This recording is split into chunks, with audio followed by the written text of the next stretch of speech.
All right, hello guys. We are on our third lesson of our Equations and Inequalities unit. So it's actually lesson 4.4 because we combined 4.2 and 4.3. So find the page that says 4.4. My heavens. Mine seem to be not cooperating. All right, 4.4, it looks like this. We are actually doing an introduction into inequalities today. Zoom in so you guys can see that a little better. All right, so let's just get started. So in inequality,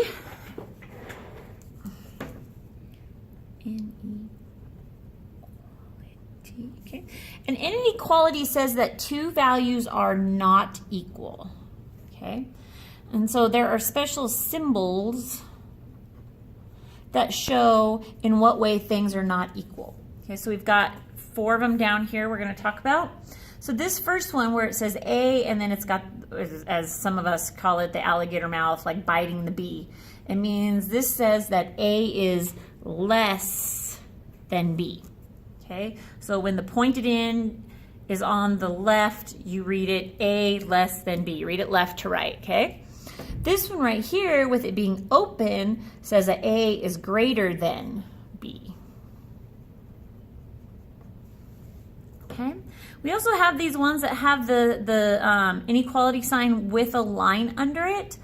This means that, this one, for example, means that A is less than or equal to B. Now, it doesn't have to be equal. It can also be less than, but it can be equal. Okay. This one says that A is greater than or equal to B. Okay. All right. So we want to talk about when we graph them on a number line. So here we have a number line. When we have x equals 3, we just have a dot right on the 3. Okay. But when we graph inequalities, it's a little different, and we want to talk about that right now. So when we graph an inequality number line, there are some things that we need to remember. First, if the symbol is either greater than or equal to or less than or equal to, the one that has the little line under it, okay, this little line right here, okay, that's the difference. When it's got this line under it, we fill in the dot and then we shade either greater than or less than. So like, for example, these first two right here, this one says that x is greater than or equal to 3. So, I know this is kind of hard to see because it's not colored, but so we put a solid dot at 3 because it can be equal to 3, and then we shade in everything greater than 3. Okay? This one says that x is less than or equal to 3. So again, we put a solid dot at 3 because it can equal 3, and then we shade in everything that's less than. Okay? This one right here that talks about just it's either greater than or equal to, it's not, or I'm sorry, it's either greater or less than, it's not equal to it, is similar to this one. And when it doesn't have that line underneath, we keep an open dot on the number. Okay, so for example, this one is x is greater than 3. So we circle 3 because that's the number we're referring to, but we don't fill it in. All we do is shade that's greater, the numbers that are greater. And then this one says x is less than 3. So again, we put an open circle at 3, and then what we do is we shade in everything that's less than it on the number line. Okay? Okay, so make sure you keep that in mind because you will have to graph some inequalities, and if you put an open dot when you should have a closed dot or vice versa, you'll get them wrong. Okay? I want you guys to understand that stuff.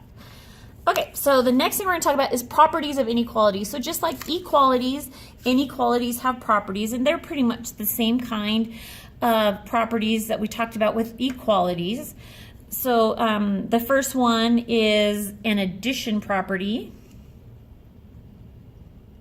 And all it says is that, for example, if x is less than y, then x plus z is still less than y plus z because we're adding the same amount to both sides. And since we're adding the same amount to both sides, it doesn't change which one's less than the other one. Okay, so subtraction says the same thing. So for example, if x is greater than y, then x minus z is still going to be greater than y minus z because we're subtracting the same amount. And so it's going to still be that x is greater than y. Then we have multiplication. Okay. If x is less than y, then x times z is still less than y times z.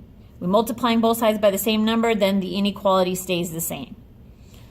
And the last one is the division property. So if x is greater than y, then x divided by z is still greater than y divided by z. And these ones can change. These are just examples, okay? All right, so basically what these say is that as long as we're doing the same thing to each side of the property or each side of the inequality, it remains, the inequality here in the middle stays the same. Nothing changes about it. However, there are some special cases, and we need to talk about those special cases. So when we either multiply or divide both sides of an inequality by a negative number,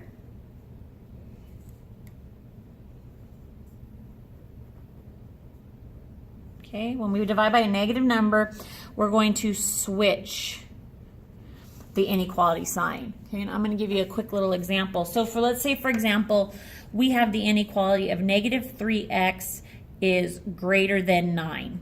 Okay? So the first thing that we're going to do is we're going to try to solve for x so that we can graph it on a number line.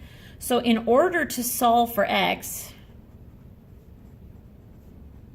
the first thing we have to do is we have to divide both of these sides by a negative 3.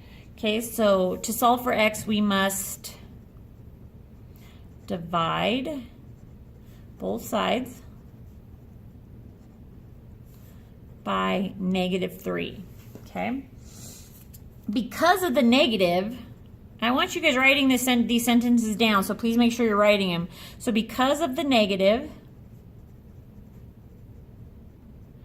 we will switch the inequality. And by that, this is what I mean. So when I divide this side by negative 3 and I divide this side by negative 3, these are going to cancel out and I'm going to be left with x. Now, because I divided by negative 3, this needs to switch the way it's going. So right now it's greater than. So now it's going to be less than. And my answer will be 9 divided by negative 3, which is a negative 3. Okay? So do you see how I went from a greater than to a less than? I didn't move my x from one side to the other. All I did was switch around that inequality sign because of this negative 3 that I divided by. Same case, if I multiply by a negative, I do the same thing. So if I had to multiply both sides by, let's say, a negative 2 for some reason, I would switch that inequality. But it only applies to multiplication and division, not addition or subtraction. Okay, so keep that in mind. All right. That is all for this lesson. Super fast, super quick.